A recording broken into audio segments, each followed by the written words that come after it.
ಮನೆಯಲ್ಲಿ ಯಾರೂ ಇಲ್ಲಂತ ಮನೆ ಬೀಗ ಒಡೆದು ಕಳ್ಳತನಕ್ಕೆ ಯತ್ನಿಸಿದಂತ ಘಟನೆ ಜರುಗಿದೆ. ಮನೆಯವರು ಬರುತ್ತಿದ್ದಂತೆ ಎದೋ ಬಿದೋ ಅಂತ ಓಡ್ ಹೋಗಿದ್ದಾರೆ ಖದೀಮರು. ಬೈದರ್ ಜಿಲ್ಲೆಯ ಬಸವ ಕಲ್ಯಾಣ ನಗರದ ಬಿರಾದಾರ್ ಕಾಲೋನಿಯಲ್ಲಿ ಈ ಘಟನೆ ನಡೆದಿದೆ.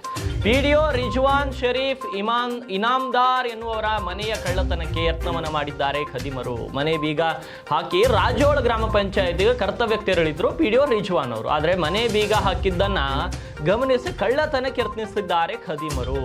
ಮಣ್ಣು ಅಗೆಯುವ ವಸ್ತುವಿನಿಂದ ಮನೆ ಬೀಗ ಮುರಿದು ಮನೆ ಒಳಗೆ ಪ್ರವೇಶಿಸಿದ್ದ ಕಳ್ಳ ಇದೇ ವೇಳೆ ಪತಿಯ ಜೊತೆ ಮನೆಗೆ ವಾಪಸ್ ಆಗಿದ್ರು ಪಿಡಿಒ ರಿಜ್ವಾನ್ ಅವರು.